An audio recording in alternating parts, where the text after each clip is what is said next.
Sikandar meets Ghazni. पूरा video जल्द ही आने वाला है। नेताओं का मजाक उड़ाना कोई इलीगल नहीं है। जो लोग बाला साहेब ठाकरे की सोच और मैंडेट का अपमान कर रहे थे, जनता ने उन्हें उनकी जगह दिखा दी। डॉक्टर 48 से 72 घंटे तक उन्हें ऑब्जर्वेशन में रखने वाले हैं। यूजी से कहा कि सब कुछ छोड़ छाड़ के हरियाणा से मुंबई शिफ्ट हो जाओ। उम्र से नहीं बल्कि एक्सपीरियंस से मैच्योरिटी आती है। अगर दोषी पाया गया तो उसको 2 साल की जेल हो सकती है। आसिफ शेख को अचानक सेट पर तबीयत खराब होने के बाद हॉस्पिटल ले जाना पड़ा। किसी को भी कानून, संविधान और नियमों के पार नहीं जाना चाहिए। हेलो दोस्तों, कैसे आप सब? वन वे खबर में आपका स्वागत है। अब बात करते हैं कुणाल कामरा के छाए हुए विवाद पर, जिस पर महाराष्ट्र के सीएम देवेंद्र फडणवीस ने दिया एक बड़ा स्टेटमेंट। सीएम ने मीडिया से बात करते हुए कहा, मजाक करने में कोई दिक्कत नहीं है, पर किसी लीडर को बदनाम करना और उनकी बेइज्जती करना बिल्कुल बर्दाश्त नहीं किया जा सकता। कुणाल कामरा को याद रखना चाहिए कि 2024 के असेंबली इलेक्शन में लोगों ने साफ दिखा दिया है कि कौन देशद्रोही है और कौन नहीं। उन्होंने आगे कहा, जो लोग बाला साहेब ठाकरे की सोच और मैंडेट का अपमान कर रहे थे, जनता ने उन्हें उनकी जगह दिखा दी। कुणाल कामरा को माफी मांगनी चाहिए। जिस संविधान की किताब का वो एक्स पोस्ट में यूज कर रहा है, वही राहुल गांधी ने भी दिखाई थी, और दोनों में से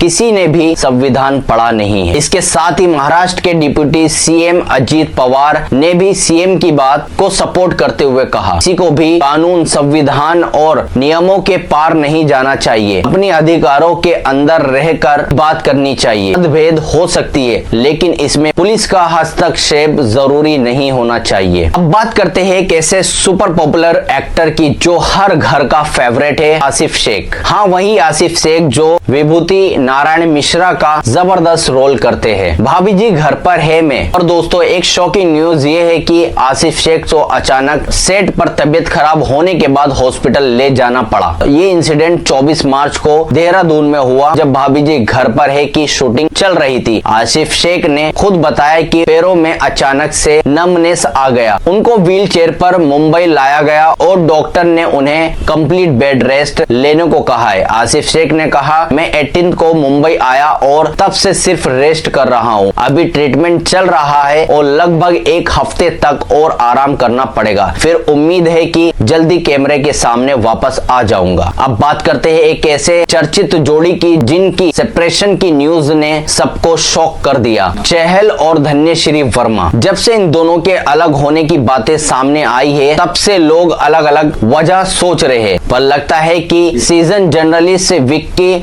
लालवानी ने इस ब्रेकअप का असली रीजन ढूंढ निकाला है। एक सोर्स के हिसाब से चहल और धन्यश्री का रिश्ता शुरू से ही परफेक्ट नहीं था, क्योंकि दोनों की पर्सनालिटीज एकदम अलग थी। और फिर अचानक एक दिन धन्यश्री ने यूजी से कहा कि सब कुछ छोड़ छाड़ के हरियाणा से मुंबई शिफ्ट हो जाओ। बस यही मुंबई वर्सेस हरियाणा का झगड़ा इनके रिश्ते में बड़ी दिक्कत बन गया। यूजी अपने माँ बाप और हरियाणा के माहौल को छोड़ने के लिए बिल्कुल रेडी नहीं थे, और इसी वजह से ये हाई प्रोफाइल शादी खत्म हो गई। अब बात करते हैं आईपीएल 2025 की ओपनिंग मैच की, जिसमें एक यंग फैंस ने सबको शॉक कर दिया। ईडन गार्डन में चल रहा था धमाकेदार मैच, और जब विराट कोहली ने हाफ सेंचुरी मारी, तब एक 18 साल का लड़का ऋतुपर्णो पखीरा अपनी एक्साइटमेंट को रोक नहीं पाया। उसने पिच पे दौड़ लगा दी, कोहली को गले लगाया और उनके पैर छूने लगा। ये सीन 13 ओवर में 10:27 में देखने को मिला, जिससे मैच थोड़ी देर के लिए रुक गया। सिक्योरिटी ने तुरंत उस फैंस को ग्राउंड के बाहर निकाला। पहले कोहली थोड़ा इरिटेट लगे, लेकिन फिर उन्होंने शांति से फैंस को हक किया और सिक्योरिटी उन्हें ले गई। बाद में पकीरा ने कहा, विराट मेरे भगवान हैं, पर ये पागलपन महंगा पड़ गया, क्योंकि कोलकाता पुलिस ने क्रिमिनल ट्रेसपास और पब्लिक सर्वेंट पर हमले के चार्ज लगा के उन्हें अरेस्ट कर लिया। अगर दोषी पाया गया तो उसको 2 साल की जेल हो सकती है। अब बात करते हैं 2 लेजेंड की टकरार की, जिसमें नए इतिहास लिखे जाएंगे। एक ऐसी एपिक बातचीत जो पहले कभी नहीं देखी, सिकंदर मीट्स गजनी। पूरा वीडियो जल्द ही आने वाला है, तैयार रहो। King Salman Khan versus Aamir Khan. अब बात करते हैं एक बड़े हादसे की, जो सोनू सूद की फैमिली के साथ हुआ। 24 मार्च 2025 की रात सोनू सूद की वाइफ सोनाली सूद का मुंबई नागपुर हाईवे पर गंभीर कार एक्सीडेंट हो गया। वह अपनी बहन और भतीजी के साथ सफर कर रही थी। गाड़ी उनका भतीजा चला रहा था जो इस एक्सीडेंट में चोटिल हो गया। अभी सोनाली और उनका भतीजा नागपुर के मैक्स हॉस्पिटल में एडमिट है,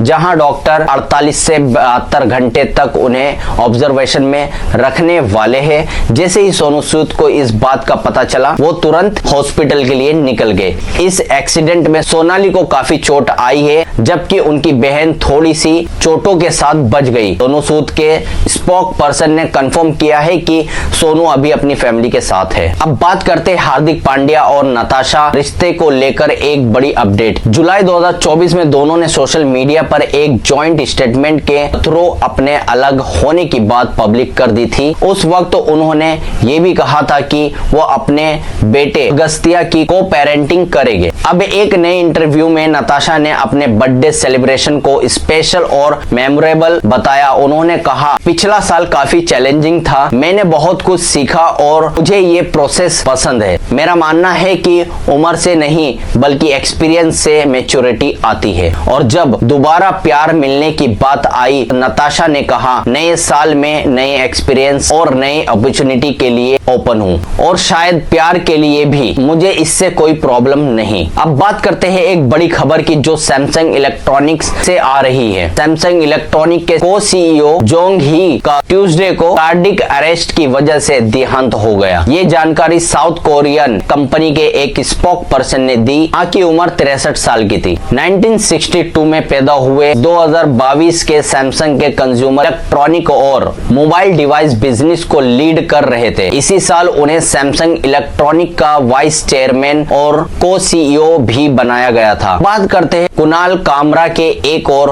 बोल्ड बयान की जो उन्होंने सोशल मीडिया पर दिया है। कुणाल कामरा ने अपने स्टेटमेंट पर स्टैंड अप परफॉर्मेंस और महाराष्ट्र के डिप्टी सीएम एकनाथ शिंदे को गद्दार कहने पर जो बैकलैश मिला, उस पर एक जबरदस्त जवाब दिया है। उन्होंने अपनी पोस्ट में क्लियर किया कि वो माफी नहीं मांगेंगे। उनके शब्दों में, मुझे किसी मॉब का डर नहीं है और मैं अपने बिस्तर के नीचे छुपने वालों में से नहीं हूं। कामरा ने अपनी फ्री स्पीच का समर्थन करते हुए कहा कि आज नेताओं का मजाक उड़ाना कोई इलीगल नहीं है।